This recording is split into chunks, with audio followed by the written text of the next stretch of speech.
Hoje é o quarto episódio, né? Para os irmãos que já têm acompanhado aí os outros.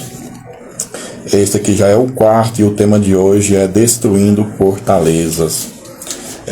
Eu quero usar aqui como texto base 2 Coríntios, capítulo 10, versículo 4, que diz assim: as armas com as quais lutamos não são humanas, ao contrário, são poderosas em Deus para destruir fortalezas. Olha que versículo poderoso. Estamos numa jornada de fé, enfrentando com coragem e à luz da palavra de Deus, né? A luta contra muitas coisas que vem nos aprisionado neste século. Por quê? Porque Jesus ele veio para nos libertar, mas o mundo vem para tentar nos aprisionar. Então nós temos enfrentado vários tipos de lutas, vários tipos de perturbações e tudo que nos tenta nos afastar da santidade. E no episódio anterior, né, nós falamos sobre a queda e a culpa, né? Porque sempre depois da queda vem a culpa. E com a graça, né, Jesus ele nos chama, e graça é um favor que nós não merecemos. E o inimigo tem tentado empurrar sobre nós uma culpa sobre a qual Jesus ele já pagou o preço lá na cruz do Calvário. E hoje vamos falar sobre as fortalezas espirituais, estruturas internas que nos mantêm presos no ciclo do pecado. E o tema de hoje, como eu falei, é Destruindo Fortalezas. E a verdade que Deus quer revelar é: você não está lutando sozinho. E essa prisão pode ser derrubada. E a primeira pergunta que eu quero lançar aqui para você refletir, para você pensar é: o que são fortalezas espirituais? Quero trazer como base 2 Coríntios, capítulo 10, os versículos 4 e o versículo 5, que diz assim: as armas da nossa milícia não são carnais, mas poderosas em Deus para destruir fortalezas. Destruímos raciocínios e toda arrogância que se levanta contra o conhecimento de Deus. E levamos cativos todo pensamento à obediência de Cristo. Então aqui já tá nos trazendo uma clareza maior sobre quais são essas fortalezas. Porque quando uma batalha ela é espiritual, a luta também precisa ser espiritual e nós precisamos de armas espirituais. Então fortalezas são padrões mentais e espirituais que nos levantam contra a vontade de Deus, né? Porque nós estamos aqui lutando contra a vaidade, lutando contra a avareza, lutando contra o orgulho. Por quê? Porque tudo isso vai contra a vontade de Deus. Para eu servir a Deus, eu preciso abrir mão da minha vontade, né? A minha vontade, muitas vezes, ou quase sempre, não vai estar de acordo com a vontade de Deus. Então, ou eu faço a minha vontade, ou eu faço a vontade de Deus, né? Então são mentiras que acreditamos como se fossem verdade, né? Nós fazemos o que queremos e queremos justificar nossas atitudes, né? Como se nós estivéssemos certos, né? E eu quero dar aqui alguns exemplos do que o inimigo tem tentado fazer nas nossas vidas, né? Primeira coisa, ele tenta colocar na nossa mente que nós nunca vamos mudar, né? Aquele ditado de que pau que nasce torto, morre torto, né? Nós vivemos numa cultura estrutural. O pecado ele é algo estrutural. Ninguém aprende a pecar do nada, né? Isso faz parte da sociedade e muitos tratam como se fosse a coisa normal. Então, quando é algo estrutural e você passa a conhecer Jesus, você começa a ter uma luta interna. Tipo, se todo mundo está fazendo, eu também não tenho problema se eu fizer, mas aqui é que entra a questão. Nós fomos chamados para sermos separados, né? E o segundo ponto que o inimigo tem colocado na nossa vida é que nós somos um fracasso, né? Muitos de nós, às vezes, enfrentamos desafios na vida que nos levam a crer desta forma. que nós somos fracassados, que nós não vamos chegar a lugar nenhum, que se nós erramos hoje é porque nós não servimos para nada, porque nós nunca vamos mudar, e acaba vindo aquele pensamento negativista sobre a nossa mente, e é ali que o inimigo começa a trabalhar. E quando nós começamos a fazer coisas erradas, coisas que não convêm, coisas que nos escravizam, é quando nós começamos a nos sentir mais confortáveis no pecado. E a terceira coisa é que Deus se afastou de nós, né? A primeira coisa que Adão fez quando pecou foi se afastar de Deus. Olha que coisa interessante, né? Nós temos o hábito de dizer que Deus se afastou de nós. Mas, na verdade, quando nós estamos vivendo no pecado, na escravidão, vivendo aquele sentimento de culpa sobre os nossos prazeres carnais, nós falamos que Deus se afastou de nós, quando, na verdade, fomos nós que nos afastamos dele. E essas ideias criam uma prisão mental e espiritual sobre a nossa vida. Mas a palavra nos chama a derrubar essas fortalezas com armas espirituais. E tudo começa com a renovação da mente. Então, nós precisamos estar armados para vencer. Em Efésios, capítulo 6, versículo 11, nos diz: revesti-vos de toda a armadura de Deus, para que possais resistir às ciladas do diabo.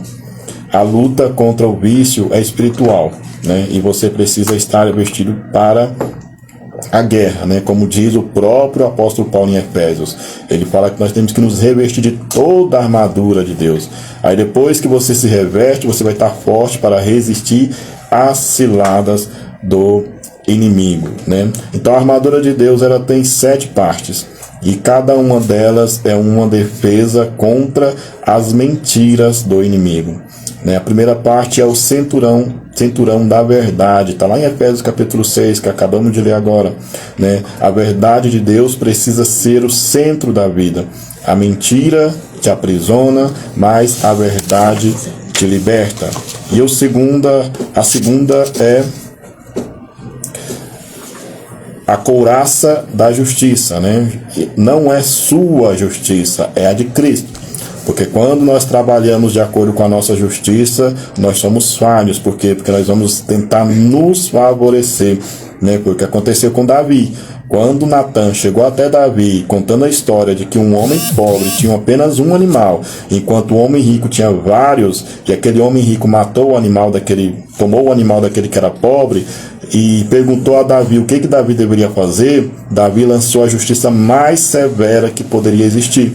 Ele falou que aquele homem tinha que pagar com a própria vida. Mas aí Natan foi lá e revelou que aquele homem era o próprio Davi. Será que Davi teria lançado uma justiça tão alta se ele soubesse que falava de si próprio, né? Então, quando nós trabalhamos dentro da nossa justiça, nós queremos julgar muito os outros e pouco a gente. Então, quando fala que nós devemos nos revestir da couraça da justiça, de Efésios capítulo 6, não está dizendo que é a nossa justiça, é a justiça de Cristo. E lembre-se, você é justificado pela fé. E a terceira é a sandália do Evangelho da Paz. O Evangelho te leva adiante. Mesmo caído, você caminha na paz de quem foi reconciliado com Deus. E não tem melhor coisa do que você estar reconciliado. Imagine você estar brigado com alguém, passa-se anos sem falar com aquela pessoa e depois vocês vão lá e fazem as pazes. Parece que tiram um peso de dentro de você. Creio que muitos de nós passamos por isso. Eu já passei por isso. Houve momentos da minha vida, na minha adolescência, que eu cheguei a ficar 4, 5 anos sem conversar com a minha irmã. Então nós morávamos dentro da mesma casa, nós morávamos dentro do mesmo lar, e às vezes eu precisava pedir alguma coisa, mas como ela estava em casa, eu não pedia, e acabava tendo que esperar um outro irmão meu chegar para me pedir para ele, dar o recado para ela. Então virava uma coisa confusa, né? Então isso é um peso que a gente carrega, mas quando tem aquela reconciliação, você se sente mais leve, você se sente em paz. Por isso que fala sobre as sandálias do Evangelho da Paz, porque o Evangelho, ele dá a paz. É a única coisa na qual você pode estar no meio da guerra que for, que você vai conseguir sentir paz, porque a paz, ela não vem de nós, ela vem do Senhor.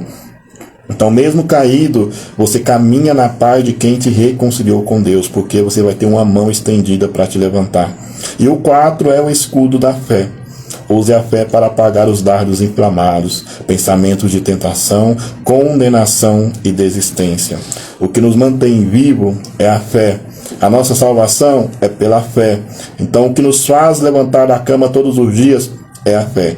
Às vezes nós não temos vontade de fazer nada, mas pela fé nós perseveramos, né? Quantas e quantas vezes nós fazemos projetos nos quais nós não temos um centavo para investir, mas nós vamos nos meter na cara pela fé, porque nós sabemos que Deus é fiel para realizar. Então, o quarto ponto é esse, o escudo da fé. E a Bíblia já nos diz em Hebreus capítulo 11, né? Sem fé é impossível. Lá no versículo 6 diz, não é que é difícil. Sem fé é impossível agradar a Deus. E o versículo continua dizendo, porque é necessário que aquele que crê em Deus, creia que Ele existe e que é galardoador dos que o buscam. O que é galardoador? Aquele que dá recompensa. E o que é galardão? A recompensa. Então nós só podemos receber essa recompensa vinda de Deus através da nossa fé. E o quinto é o capacete da salvação, né? Proteja sua mente, você já foi salvo, só precisa usar esse capacete. Por quê? Porque o inimigo ele opera muito na nossa mente. Antes dele agir através das nossas ações, começa tudo com um pensamento. Todo pecado começa com um pensamento. Quando Eva pegou o fruto proibido, primeiro veio o pensamento, depois do pensamento veio o desejo, depois do desejo veio o pecado consumado. Então é um processo que acontece na nossa vida. Então tem esse capacete da salvação e nós precisamos proteger a nossa mente, porque nós somos salvos e precisamos nos comportar como pessoas salvas. Então não aceite pensamentos contrários a isso. Quando você vier com algum pensamento contrário, repreenda antes que ele crie raiz. E o sexto é a espada do Espírito. A palavra de Deus é sua arma de ataque. Nós não precisamos da nossa palavra, né?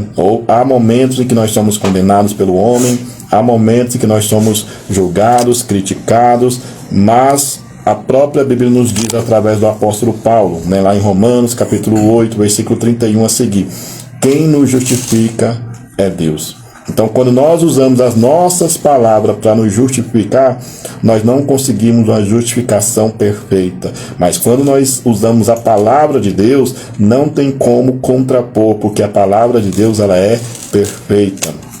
Então nós precisamos, primeiro, proteger nossa mente, porque nós já somos salvos. Segundo, não aceitar os pensamentos contrários, né? E a espada do Espírito, ela nos traz isso. A palavra de Deus é a nossa arma de ataque.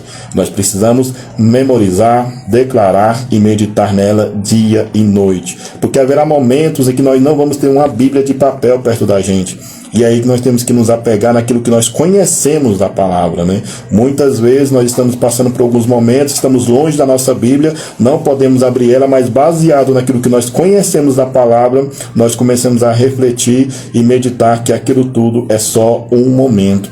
E o sétimo e último ponto, né? Está lá em Efésios capítulo 6, versículo 18, está dizendo, orem em todo o tempo.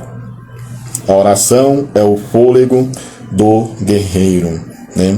O crente sem oração, um homem sem oração é um homem morto. Então nós precisamos orar em todo o tempo, porque é a oração que nos fortalece. A oração é o quê? Um diálogo. Então quando nós estamos falando com Deus, nós estamos nos fortalecendo. Agora quando você não fala com Deus, você está cortando qualquer relacionamento, né? Então como que nós vamos vencer a guerra se nós não falarmos com aquele que é o Senhor de batalha, né? O general da guerra, né? Então nós precisamos nós precisamos destruir as fortalezas na prática. Não adianta você saber, você precisa agir, porque a palavra de Deus é isso. Primeiro você medita, depois você pratica, né? E vamos destruir fortalezas não só orando e esperar por um milagre, né? Nós precisamos agir, porque é uma guerra espiritual, mas também é uma prática diária. É uma luta dia após dia, né? O maior desafio de Moisés não foi tirar o povo do Egito. O maior desafio de Moisés foi tirar o Egito do povo. Porque Moisés viveu com o povo no deserto durante 40 anos. E mesmo assim o povo ainda carregava o Egito dentro de si. Então eu não vou mudar de vida quando eu vou para a igreja e saio do mundo. Eu vou mudar de vida quando eu vou para a presença de Deus e tiro o mundo de dentro de mim, né? Então nós precisamos alinhar os nossos pensamentos com aquilo que nós queremos para a nossa vida e começar a andar de acordo com aquilo que nós projetamos para a nossa vida. A partir do momento em que eu resolvi mudar de vida, eu preciso agir de acordo com aquela mudança que eu tive para minha vida. Amém? Então nós precisamos construir novos hábitos, né? Porque o pecado ele cria trilhas na nossa mente. Nós precisamos viver em santidade, mudar de rotina, alimentar a palavra, ter um tempo diário para Deus, buscar apoio cristão, né? Porque nós somos um só corpo, né? E comunhão não se faz sozinho. Eu não posso ter comunhão comigo mesmo. A minha comunhão envolve um outro irmão. Então, precisando de ajuda, procure não se detenha, não se acanhe, porque nós somos parte de um mesmo corpo, né? E afastar dos gatilhos, né? Porque às vezes uma pessoa alcoólatra, por exemplo, ela quer parar de beber, mas vive próximo da garrafa de álcool. Então aquilo ali vai causar um gatilho na vida dela. Então, se você quer se libertar verdadeiramente, a Bíblia nos fala fugir de toda a aparência do mal. Não é fugir de todo o mal, né? Porque é fácil, fugir do mal é fácil. Eu sei que alguma coisa é mal, eu vou lá e fujo. Mas não, a Bíblia está falando que eu tenho que fugir de tudo aquilo que parece mal também. Fugir de toda a aparência do mal e me alimentar da palavra de Deus, né? Então nós precisamos disso para a nossa vida. E não se trata apenas de dizer não ao pecado, mas dizer sim a uma nova vida. E eu quero agora tirar um tempo aqui para orar com vocês. Já estamos chegando aqui ao final, né? Você está em guerra, mas em Cristo você é mais do que vencedor, né? Então hoje nós vamos orar para que toda a fortaleza na sua mente e coração seja derrubada pelo poder da palavra. Senhor, eu me coloco diante de Ti com rendição. Eu reconheço as mentiras que aceitei como verdade, mentiras sobre mim, sobre o Senhor, sobre o Teu perdão. Mas hoje eu declaro toda a fortaleza está sendo destruída pelo poder da Tua palavra. Me revisto agora da armadura de Deus, me fortaleço com o Teu Espírito, renova minha mente, eu escolho crer na Tua verdade, eu sou livre em Cristo, em nome de Jesus, que toda barreira e toda fortaleza caia por terra agora, em nome de Jesus. Amém. Glória a Deus. Eu quero aqui trazer um desafio para você, para essa semana, e o desafio é para você identificar 3 mentiras que você costuma acreditar. É uma tarefa difícil, né? Porque às vezes nós estamos tão acostumados que parece que aquilo já se transformou em verdade na nossa vida. Mas faça uma autoanálise sobre você. Ninguém conhece você melhor do que você, né? Então cada um escreva um versículo bíblico e que o confronte, né? Porque a palavra de Deus ela vem para nos confrontar, porque o próprio Jesus ele diz que ele não veio trazer paz, mas espada. Então comece a meditar naqueles versículos que vai confrontar você todos os dias. Declare essa verdade em alta voz com fé. Um exemplo aqui, né? Uma das mentiras que nós costumamos acreditar é que Deus se afastou de nós. Isso acabou virando verdade, né? Então, se você ainda acredita nesta verdade mentirosa que você criou e que o inimigo colocou na tua vida, é só você declarar contrário. Hebreus 13:5. De maneira alguma eu te deixarei, nunca jamais te abandonarei. Então, é isso aí, vamos ficando por aqui. E o próximo Rumo à Liberdade será no dia 23 de agosto, né?